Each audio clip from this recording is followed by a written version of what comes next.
Assalamualaikum warahmatullahi wabarakatuh. Nama saya Feni Marlinda. Saya kuliah di Fakultas Ekonomi dan Bisnis Universitas Tanjung Pura. Saya kuliah jurusan Ekonomi Pembangunan.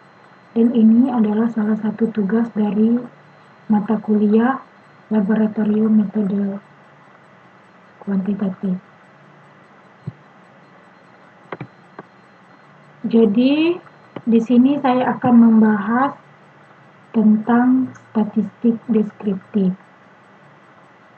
di mana statistik deskriptif ini atau cara mengolah data statistik ini sangat berguna bagi kita karena untuk yang semester 7, 8, ataupun 9 untuk membuat skripsinya atau proposalnya.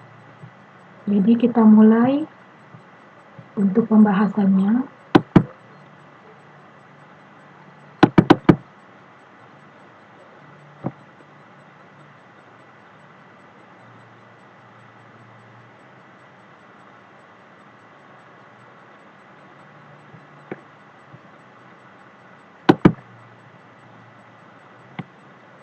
Statistik deskriptif, dan nama saya Feni Marlinda, NIM B1013181042.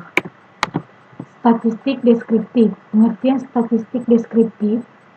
Statistik deskriptif adalah metode yang berkaitan dengan pengumpulan atau penyajian data hingga memberi informasi yang berguna bagi diri kita dan bagi penelitian kita. Statistik diklasifikasikan menjadi dua, yaitu statistik deskriptif dan statistik inferensial yang dilakukan berdasarkan aktivitas kita. Jadi di sini saya hanya membahas tentang statistik deskriptif. Contoh statistik deskriptif yaitu ada tabel, diagram, grafik, dan besaran-besaran lain di majalah dan koran-koran. Jadi dalam statistik deskriptif ini saya akan membahas tentang tabel dan diagram saja. Nanti saya akan membahasnya melalui video praktek pengolahan data saya. Selanjutnya pengumpulan dan penataan data. Berdasarkan sumbernya, data statistik tergolong menjadi dua jenis, yaitu data sekunder dan data primer. Data sekunder adalah data yang diperoleh dari pihak lain, atau data yang diperoleh secara tidak langsung. Misalnya, kita mencari data di internet, dan itu adalah data yang tidak langsung, karena data itu telah diolah oleh informan atau sumbernya, dan kita mengambil datanya tersebut. Sedangkan data primer adalah data yang diperoleh langsung dari objek penelitian. Maksudnya adalah data yang kita peroleh dalam kita melakukan observasi secara langsung, meneliti, dan kita memperolehnya dari narasumbernya secara langsung, informasi-informasinya. Dan ini disebut dengan data primer. Pengumpulan data dapat dilakukan dengan 4 metode, yaitu sensus, survei, registrasi, dan eksperimen. Yang pertama sensus. Sensus adalah pengumpulan data dengan cara melakukan pendataan secara lengkap terhadap seluruh unit populasi. Sensus ini dapat dilakukan dengan melakukan pendataan jumlah penduduk. Biasanya, survei adalah pengumpulan data hanya pada bagian unit populasi. Sebagian unit populasi tersebut disebut juga dengan sampel. Survei yaitu kita meneliti dan kita mensurvei langsung ke tempatnya. Setelah itu kita mengambil sampelnya. Registrasi adalah pencatatan secara terus-menerus, misalnya pencatatan kelahiran, kematian, dan migrasi yang dilakukan pemerintah. Dan yang keempat adalah eksperimen. Eksperimen adalah pengumpulan data dengan melakukan percobaan. Jadi, banyak orang yang melakukan eksperimen dan percobaan-percobaan untuk membuktikan bukti nyata atau realitanya bagaimana. Fungsi statistik. Jadi, statistik ini berfungsi untuk menyediakan informasi dasar tentang variabel dalam bentuk data atau dataset. Yang kedua, menonjolkan potensi hubungan antar variabel. Jadi, bergunanya mengolah data itu, kita bisa menjelaskan bagaimana data tersebut, apakah mempunyai hubungan atau tidak antar variabelnya. Statistik deskriptif sangat penting karena jika hanya memunculkan data asli yang kita miliki, informasi dan insight dari data tersebut sangat sulit didapatkan, apalagi jika datanya memiliki record yang sangat besar. Dalam hal ini, statistik deskriptif memungkinkan kita untuk menampilkan data dengan lebih jelas dan bermakna, sehingga interpretasi terhadap data tersebut mudah dilakukan. Analisis deskriptif. Analisis deskriptif adalah statistik yang digunakan untuk menganalisis data dengan cara mendeskripsikan atau menggambarkan data yang telah terkumpul, sebagaimana adanya tanpa bermaksud membuat kesimpulan yang berlaku untuk umum atau generalisasi. Analisis deskriptif dilakukan dengan menggunakan alat bantu seperti Microsoft Excel 2013 atau sekarang ada Microsoft Excel 2010, yaitu Microsoft Excel yang terbaru, SPSS atau R. Hasilnya berupa diagram lingkaran dan diagram batang beserta tabel perhitungan analisis data. Sudah saya jelaskan tadi bahwa nanti saya akan memberikan video prakteknya mengenai analisis deskriptifnya. Keluaran yang dihasilkan berupa tabel dan grafik sehingga pembaca dapat segera mengetahui informasi yang telah diolah dari data tersebut. Jadi, pembaca dapat dengan mudah mengetahui informasi melalui data yang telah diolah nanti dan data yang telah kita olah. Pengelompokan data. Data dapat dikelompokkan berdasarkan sifatnya. Berdasarkan sifatnya ada data diskrit. Data diskrit merupakan data yang satuannya adalah bilangan bulat, tidak berbentuk pecahan. Pada dasarnya data diskrit ini diperoleh dari hasil pencacahan. Jadi tidak ada data yang dalam bilangan ganjil, di sini ada dalam bilangan bulat semuanya. Dan data kontinu berbeda dengan data diskrit. Data kontinu merupakan data yang satuannya adalah bilangan pecahan. Jadi kebalikan dari diskrit tadi, tidak ada bilangan bulat. Pada dasarnya data kontinu ini bisa diperoleh dari hasil pengukuran. Berdasarkan sumbernya, data intern. Data intern adalah data yang menggambarkan suatu keadaan atau suatu kegiatan di dalam lembaga atau badan tertentu. Jadi data ini menyangkut data-data yang ada di dalam lembaga tersebut. Jadi tidak menyangkut data-data yang di luar dari lembaga tersebut, karena itu bukan tanggung jawabnya. Data ekstern. Data ekstern kebalikan dari intern.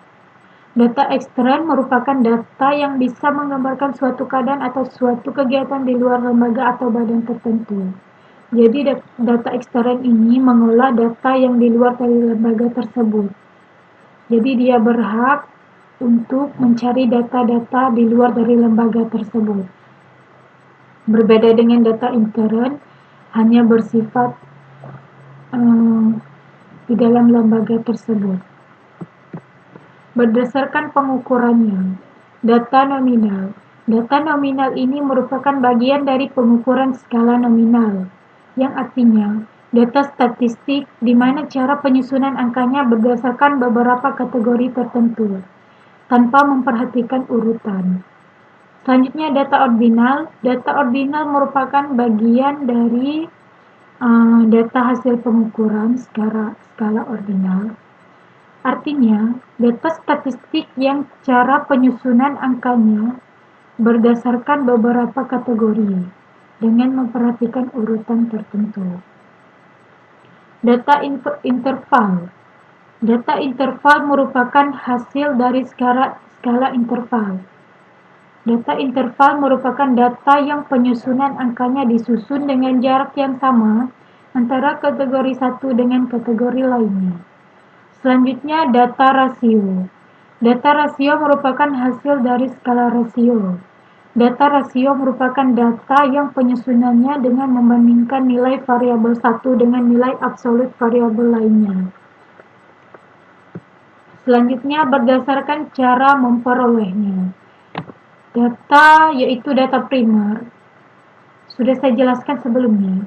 Jenis data dari cara memperolehnya yaitu pertama adalah data primer.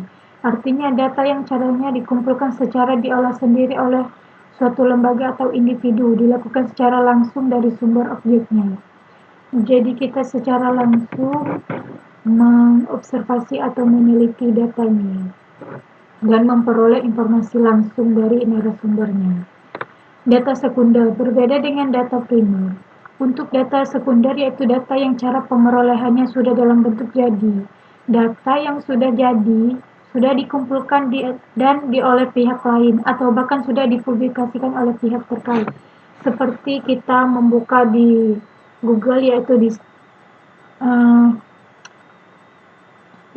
di BPS, misalnya BPS Kalbar atau BPS Kapuas Hulu. Jadi data yang disediakan tersebut yaitu data sekunder karena sudah diolah oleh pihak lain dan kita hanya melihat yang sudah jadi saja, tinggal menikmatinya saja. Dan yang terakhir, berdasarkan waktu pengumpulannya. Data seketika atau cross-section data. Berdasarkan waktu pengumpulannya, data yang pertama adalah data seketika, atau yang sering dikenal dengan data cross-section. Data cross-section ini adalah data yang pengumpulannya pada waktu tertentu, yang bisa menggambarkan keadaan objek tersebut pada waktu penelitian dilakukan, yaitu data dengan pada saat kita meneliti data tersebut dan pada saat itulah kita bisa menggambarkan keadaannya. Selanjutnya, data berkala atau time series data. Kebalikannya dengan data sebelumnya. Yang kedua, berdasarkan waktu pengumpulan adalah data berkala atau sering disebut data time series. Artinya data yang pengumpulannya dari waktu ke waktu yang bisa menggambarkan tentang perkembangan suatu kejadian tertentu. Jadi data ini tidak bisa diprediksi secara langsung karena perlu waktu untuk menyatakan apakah data itu valid atau tidak. Jadi membutuhkan waktu, tidak bisa satu hari saja. Jadi bisa memerlukan waktu berhari-hari bahkan seminggu untuk menentukan apakah data itu sudah benar dan untuk memperoleh data-datanya.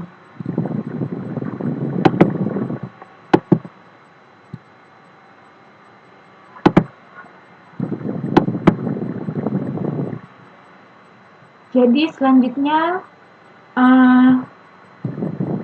sudah saya jelaskan tadi bahwa saya akan mempraktekkan dan tujuan utama saya membuat video ini adalah untuk praktek membuat statistik deskriptifnya. Jadi kita keluar dari PPT-nya.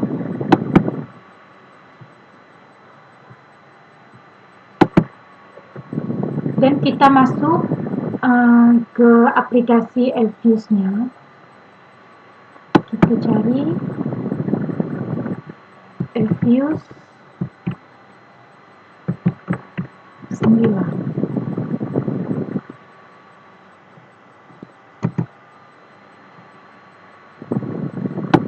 Ini adalah aplikasinya yang sudah saya download. kita buka aplikasinya.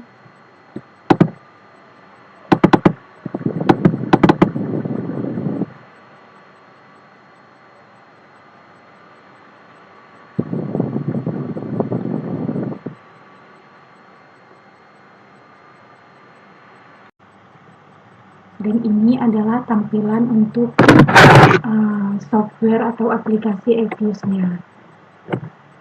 Pertama-tama, untuk memasukkan data, kita klik di file, karena kita menggunakan data yang baru atau memasukkan data baru, jadi kita klik yang new. Dan setelah itu, kita klik work file. Di sini ada berbagai pilihan sesuai dengan data yang kita buat, dan saya membuat data menggunakan date regular frequency karena berdasarkan tahun. Kita pilih date regular frequency. Setelah itu, di sini juga berbagai macam pilihan, ada monthly, bulan, weekly itu mingguan, daily itu harian. Jadi kita pilih yang annual. Di sini start date-nya saya memulai dari tahun 2000 dan saya mengakhirinya dengan tahun 2010. Jadi saya hanya menggunakan data 10 tahun saja. Kita klik OK. Dan ini tampilannya setelah kita memilih yang tadi. Selanjutnya, untuk memasukkan data yang telah kita klik, yang telah kita pilih, data yang telah kita dapatkan tadi, kita klik quick. Setelah itu, empty group atau edit series.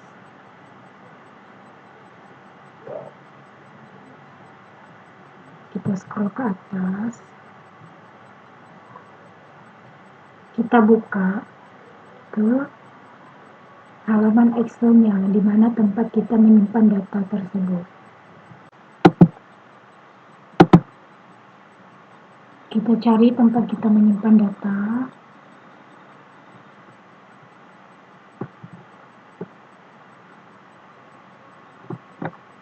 Dan ini adalah data saya.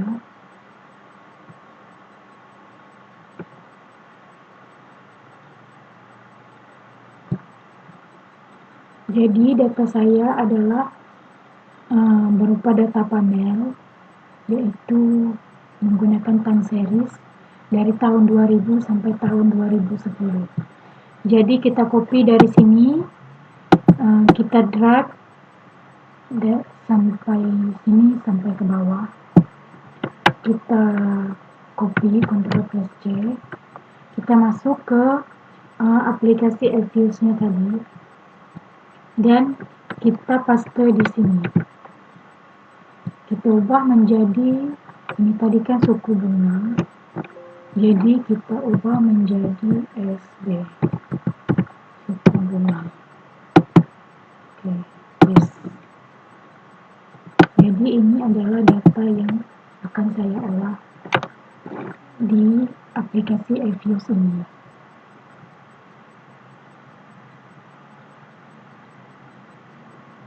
Jadi ini di work file ini ada variabel-variabel, karena data ini adalah data panel, dan ini adalah inflasi, investasi, kurs, dan suku bunga, dan ini merupakan variabel-variabel dari statistik deskriptifnya. Jadi datanya bisa kita buat dalam grup, atau bisa kita lihat lagi dalam grup. Jadi kita kontrol, kita klik kontrol, oke, klik kontrol lagi.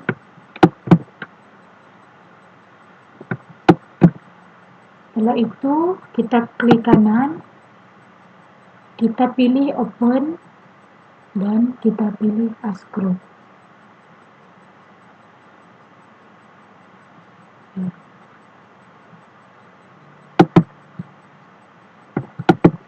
Kita pilih open as group.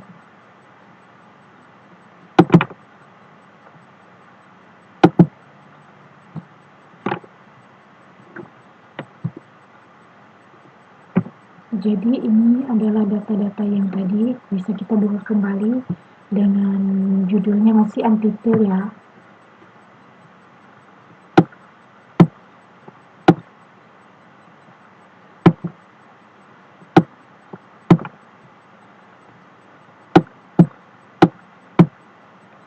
Dan ini bisa dalam bentuk misalnya Y, X1, X2, dan X3. Setelah itu kita juga bisa menampilkan dalam bentuk lain, yaitu kita tekan freeze.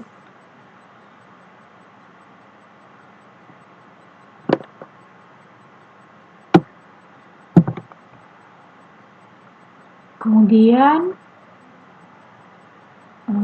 freeze-nya ini kita beri nama, kita klik name, dan kita beri nama tabel 1, klik OK. Dan ini sudah tampil di sini. Ini adalah tabel 1 yang telah kita buat tadi.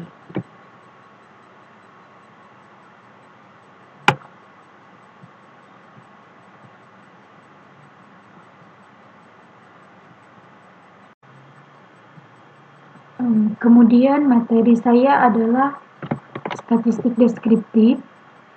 Misalkan kita sifatnya statistik deskriptif. Jadi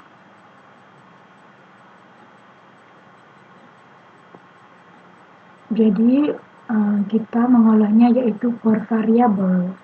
Analisisnya yaitu univariat. Beda jika menggunakan regresi. Nanti kita menganalisisnya yang dengan multivariat. Jadi kita bisa klik yang inflasi.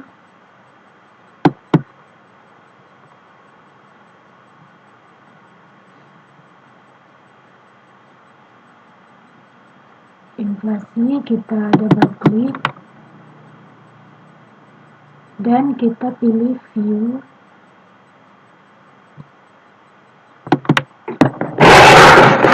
Setelah itu kita pilih yang deskriptif statistik. Di deskriptif statistik ini ada berbagai macam pilihan, ada histogram, tabel, classification, dan lainnya. Jadi kita pilih yang tabel dulu. Jadi seperti ini. Di sini ada beberapa pilihan.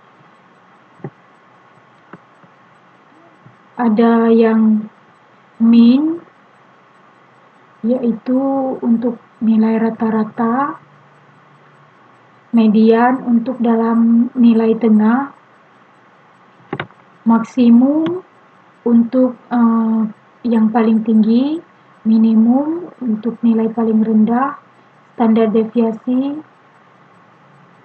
squareness yaitu kemencengan, kurtosis, keruncingan, dan kemudian di sini ada statistik Jar-Quebera. Kemudian karena ini adalah uji JB, jadi adanya probability. Dan di sini ada sum beserta sum square deviasi. Dan nilai observasinya adalah 11.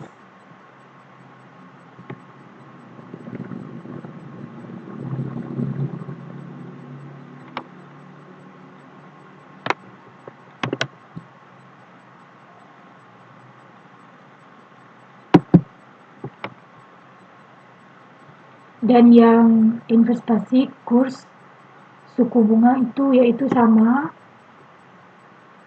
Untuk cara menampilkannya, kita klik dua kali atau double klik, kita buka view,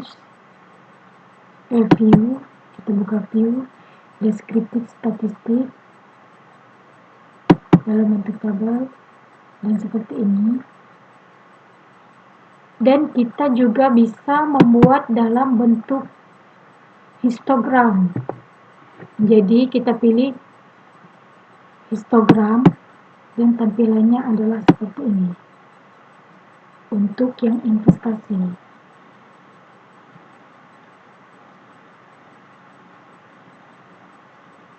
Kita close. Jadi untuk yang inflasi tadi,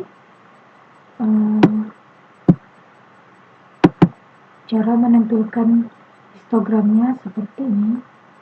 Klik deskriptif statistik, kita pilih histogram, dan ini adalah tampilan untuk inflasinya.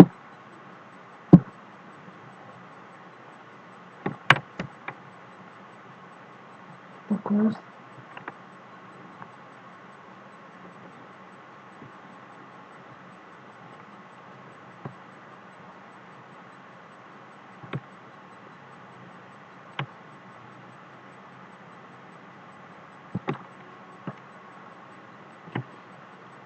Dan kita juga bisa melihat secara langsung atau semuanya. Kita tekan kontrol, kita klik,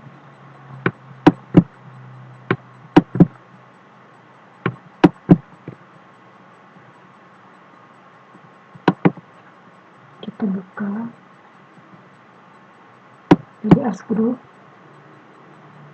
Jadi kita juga bisa melihat dalam bentuk tabel dan histogramnya. Kita pilih view, deskriptif stats, dan di sini ada common sample dan individual sample. Jadi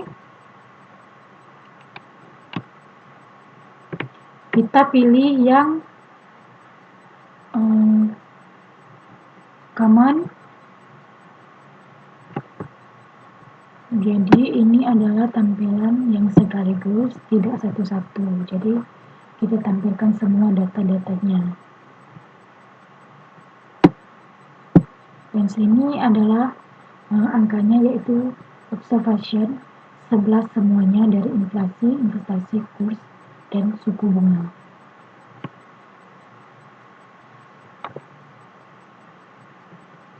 Untuk melihat histogramnya, kita juga pilih view, pilih deskriptif stats, kita pilih common sample.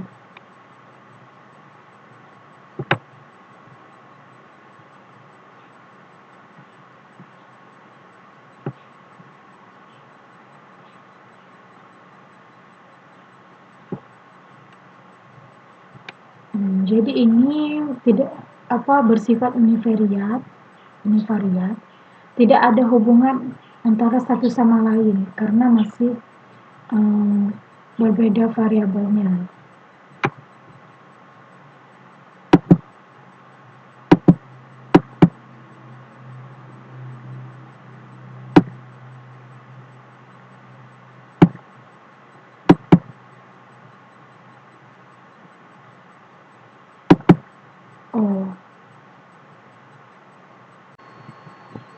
Jadi ini tampilan untuk commonnya.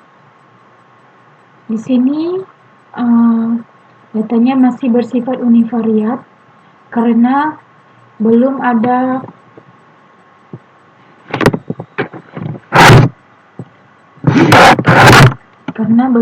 kaitannya antara satu dengan yang lainnya. Kita juga bisa melihat bentuk individualnya.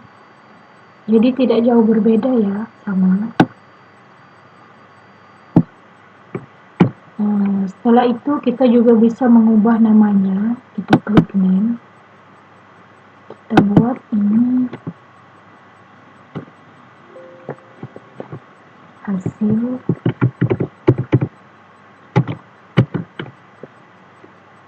statistik.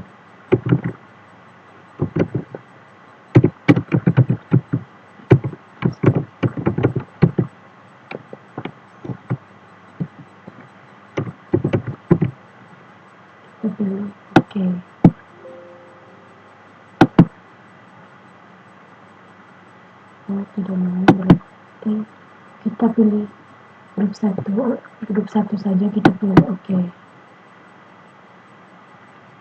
Jadi ini sudah ada di sini hasil dari common sampelnya tadi. Kita close.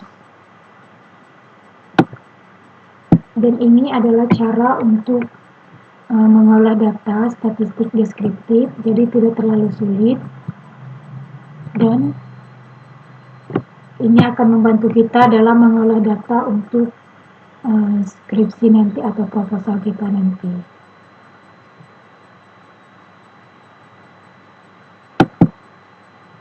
Kita simpan dulu filenya di dokumen artikel. Kita ganti dengan statistik deskriptif.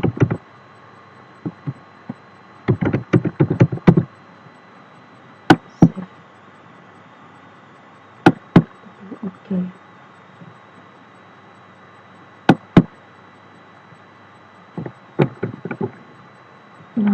Sekian dari video praktik yang saya buat. Mohon maaf karena masih banyak kesalahan, karena saya juga baru belajar mengenai EFUSE ini. Jadi ini merupakan pembelajaran pertama saya untuk membuat EFUSE dan sekaligus untuk membuat video prakteknya. Sekian dan terima kasih saya ucapkan. Assalamualaikum warahmatullahi wabarakatuh.